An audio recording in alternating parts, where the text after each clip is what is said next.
Hey guys, what's up? Rezigunn here. Today, I'm bringing you a review of the Super Ascii Stick L5. Now, I've been going around YouTube here lately just to try to figure out if I could find anything on this.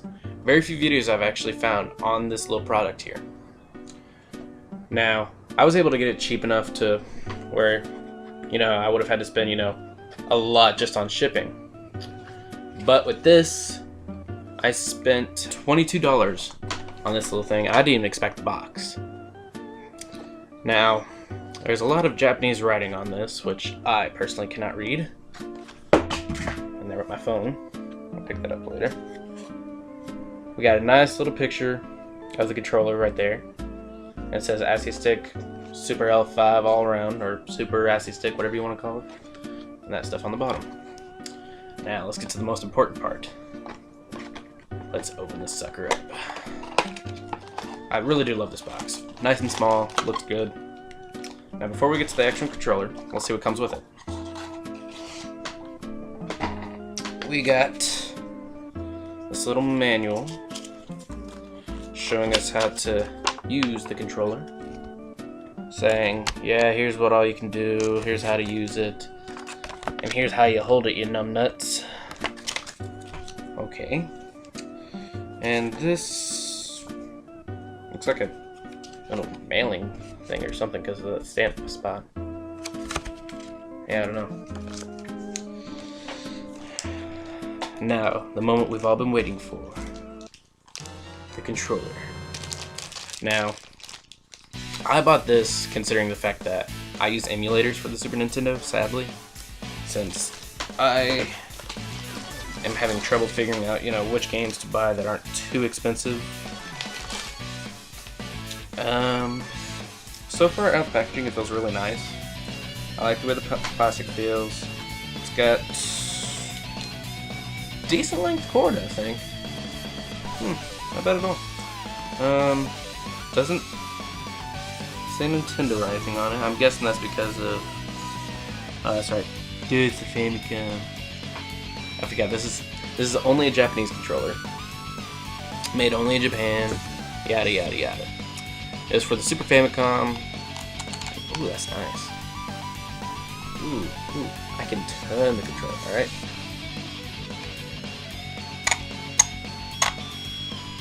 Ooh. Yeah, I kinda like that. Now, I mean, you have your standard buttons. Up, down, left, right. LR, and on the back you got A, B, B, and X, Y. On, start, select. Can't forget those. No, I really do like this though. I like the way it feels in my hand. I feel like, if I wanted to travel a lot, I could use this, which is what I bought it for. A lot of one-handed, since I do play Earthbound quite a bit. That's one of the main reasons why I bought it, was because I wanted something to play RPGs for, which this is one of the most recommended controllers for an RPG. I'm also one of those people that really like odd controllers. I've also got the glove for the Nintendo 64, which I personally enjoy, sadly. I don't know if it's because I'm weird or what. Who knows? Yeah, I could totally see me using this. I like it. I like it a lot. It's like, I will master this controller. I will use it on everything. Now these little switches on the bottom, I'm guessing are for turbo, which is pretty awesome in my opinion. I really do like that. Turbo! Looks like up position is off, down position is on. Let me double check. Even though I can't even read this.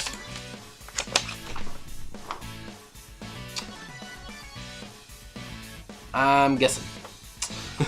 Because it does not say. Goddamn Japanese writing. But it's what you get. But no, I really do like this. I think it's really awesome. Since there was no video on YouTube for this, I figured I'd go on and buy it. Spent 22 bucks. Free shipping, surprisingly. We'll give this a little bit of a test run just to see how I like it. And who knows? Maybe I could persuade you into buying it. Alright.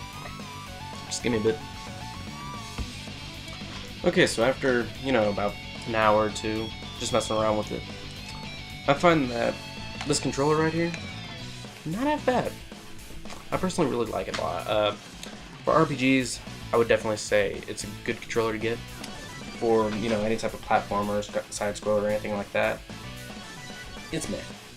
I mean, you could use it if you did a lot of practice. But I found myself at times, you know, having to use two hands, which, again, most people recommend it for RPGs, of course. But for that one-handed person that just needs their controller, I say go on and get it. The turbo works really well. And after further examination, I did find that right under those switches is little letters indicating which button it goes to, which is really nice. Especially if you weren't familiar with the color format like I am. And no, I actually found it very comfortable to use at times, unless I was having to, you know, trying to use it for a different game. I actually found that with Star Fox, though, it surprisingly worked decently. The only problem was switching between, you know, the left and right buttons. So that was one thing that I got to grab it about. It was okay, it really was. But yeah, surprisingly, Star Fox. Who'd have thought? And F-Zero did okay. I would have preferred, you know, being able to switch between the L and R again, but that's okay. Super Mario Brothers. I had a lot more trouble than I thought I would with it, because I just ended up playing Super Mario All-Stars, you know, and I found myself, you know, struggling to actually switch between the two, since, you know, when it comes to Super Mario Brothers, you want to run and jump. Which I also didn't know this with Super Mario All-Stars, since I haven't actually tried to play it on this until just today. I didn't know that, like, Y and B would be your run and jump, or X and A would. I never knew that, and I don't like it personally. I prefer my B and A. Let's go with that. But no, I say it's a good find. I got it for cheap enough to where, you know, brand new in the box. So, I know a lot of you are wondering, like, how I ended up getting this to work with my laptop. I got this little adapter that does it. It's real nice. Just hook it up and configure it to your emulator and you're good to go. It's a good little product in my opinion. But no, I say for this, pick it up. Especially if you're into RPGs on the Super Nintendo. I definitely suggest it. This will work with a American Super Nintendo, of course. Simply because, you know, the end's no different. The only game I didn't try, which I didn't think about until just now, was Street Fighter. So that'd be fun to try. I can imagine just there. Fuck it! But no. I would definitely suggest picking this up. I love it personally, mainly because it's a very different controller. I love the box it came in. Definitely gonna keep the box. I'm a box guy. Anything else I could say? I will say it takes a little bit to get used to. Because, I mean, it has the little bubbles right there on the back, you know, for your B and Y, and your A and X. You gotta get used to that, figuring out where they're at exactly. Also, I made a comment earlier saying that it wasn't licensed by Nintendo. It actually is. I found it right here on the back in very tiny writing. It's like right there where the Super Famicom logo is. Don't know if you can see that. But yeah, it's there. This bit, I think it would be okay if, you know, you're playing Q*bert, but I didn't see any point in it. I just got a little bit more confused than anything. I didn't try to get, you know, infected by a mushroom or anything in Earthbound, so I think that would have helped had I done that. But I mean, I'm already in Summers for one, so I'm not too worried about that. But no, I do like it. Pick it up. Alright, that's it for today, guys. See you later and take care.